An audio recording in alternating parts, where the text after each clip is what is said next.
दोस्तों, बहुत बहुत स्वागत है आपका। आज मैं आपको कक्षा 9 की गणित की अध्याय 2 बहुपद कराने जा रहा हूँ। सर्वप्रथम आप ये समझ लें कि बहुपद कहते किसे हैं। बहुपद क्या होता है कि चर और अचर राशियों के योग, अंतर, गुणा, भाग आदि के संयोग से जो पद बनते हैं उन्हें बीजीय व्यंजक कहते हैं। और जैसे 2x² - 7x + 4 और ऐसे ही बीजीय व्यंजक को बहुपद कहते हैं। सबसे पहले तो इसमें चर राशि की घात एक धनात्मक पूर्णांक होनी चाहिए। जैसे कि x की घात 2 है प्लस का 2। तो चर राशियाँ क्या होती हैं ये समझ लें आप। चर राशियाँ वे राशियाँ जिनका मान निश्चित नहीं होता है, चर राशियाँ कहलाते हैं। अचर राशियाँ जिनका मान निश्चित होता है, जैसे 2, 4, 6, 8, 10, ये अचर राशियाँ हैं। तो चर राशियाँ जिनका वैल्यू जो है वो बदल जाती है उन्हें चर राशियाँ कहते हैं।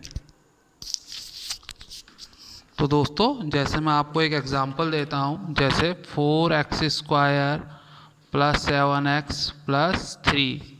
तो देखिए दोस्तों, ये बहुपद है क्योंकि इसमें x की घात कितनी है, +2 है, और यहाँ पर कितनी है, +1। जहाँ पर कुछ नहीं होता वहाँ पर आप +1 लिख लेंगे। तो ये एक बहुपद है क्योंकि इसमें जो चर राशि है उसकी घात जो है एक धनात्मक पूर्णांक है, तो उसे आप बहुपद कहेंगे। अगर एक पद है उसमें तो वो एक पदी कहलाएगा, अगर दो पद हैं तो द्विपदीय, इसी प्रकार 3 होंगे तो त्रिपदीय। और उसके बाद आता है रैखिक बहुपद। जैसे ये एक रैखिक बहुपद कहलाता है क्योंकि इसमें चर राशि की जो घात है वो कितनी है, 1 है, तो ऐसा पद क्या कहलाता है, रैखिक बहुपद।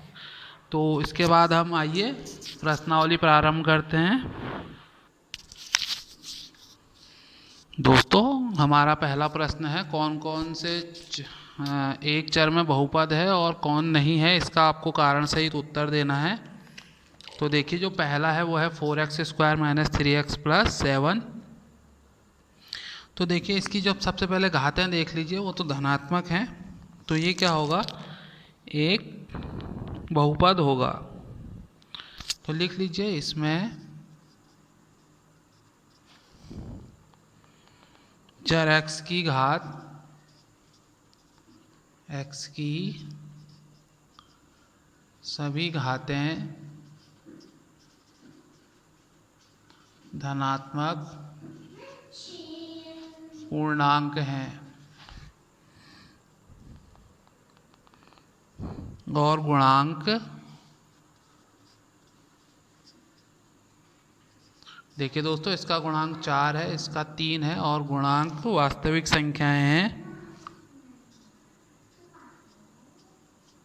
गुणांक वास्तविक संख्याएं हैं, अतः 4x² - 3x + 7 एक चर में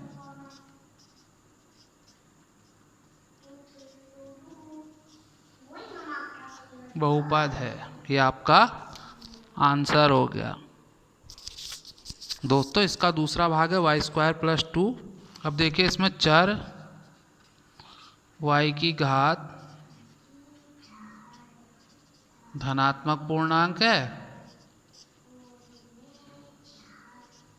धनात्मक पूर्णांक है, और गुणांक क्या है, गुणांक वास्तविक संख्याएं हैं, अतः y² + √2 एक चर में बहुपद है। ये आपका आंसर होगा। दोस्तों, अब अगला प्रश्न है 3√t + t√t। अब देखिए, इसमें √t है तो √t का मतलब होता है t की पावर 1/2। तो ये पूर्णांक नहीं है, तो लिख लीजिए व्यंजक में चर t की घात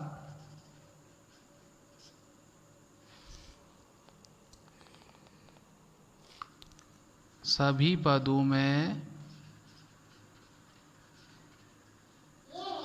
धनात्मक पूर्णांक नहीं है, अतः 3√t प्लस t√2 बहुपद नहीं है, बहुपद नहीं है। दोस्तों ये बहुत ही सरल और आसान प्रश्न है, तो आप ध्यानपूर्वक इन्हें हल कीजिए।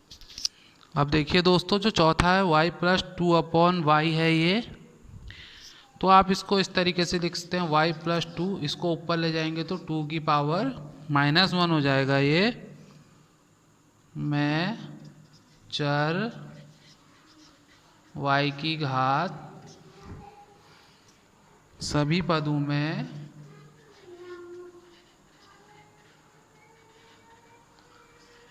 धन पूर्णांक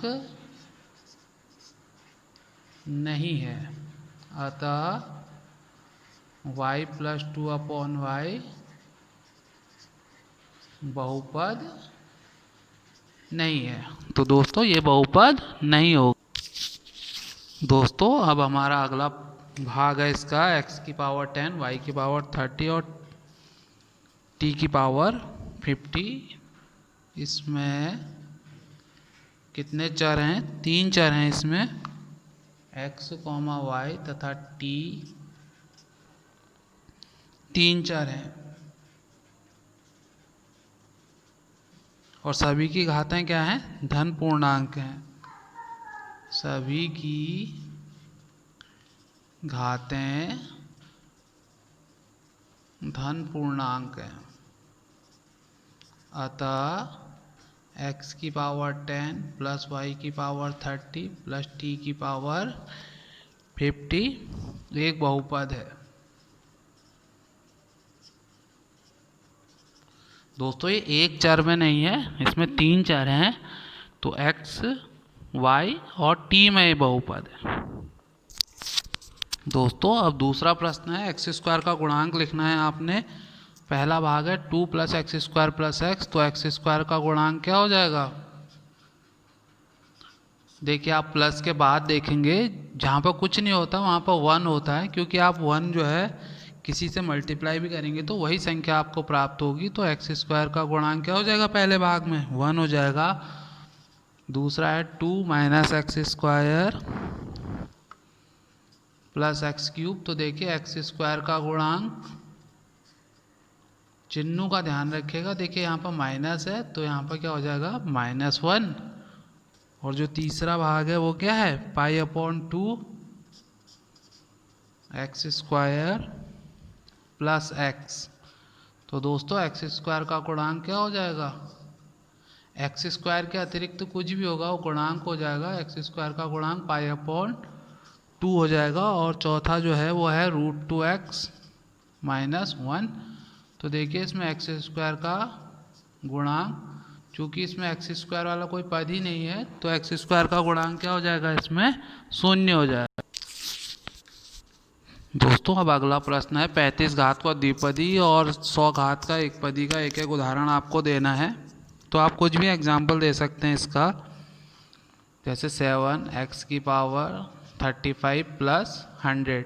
आप यहाँ पर कुछ और भी संख्याएं लिख सकते हैं, इसके अतिरिक्त भी इसके बहुत सारे आंसर हो सकते हैं। 100 घात का एक पदी,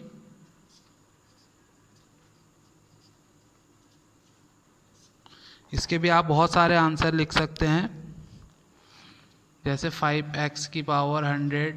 इसके अलावा आपको जो सुटेबल लगे वो आप लिख सकते हैं। दोस्तों अगले प्रश्न में आपको बहुपद की घात लिखनी है। तो देखिए बहुपद की घात, जो चर राशि होती है उसके सबसे बड़ी पावर, इसमें सबसे बड़ी पावर 3 है, तो बहुपद की घात कितनी हो जाएगी? 3। जो दूसरा है बहुपद की घात, इसमें चर राशि को देखिए आप 2 है, इसमें बहुपद की घात कितनी हो जाएगी? चर राशि की पावर 1 है और इसमें क्या हो जाएगा, इसमें चर राशि है ही नहीं, तो बहुपद की घात कितनी हो जाएगी, 0 हो जाएगी।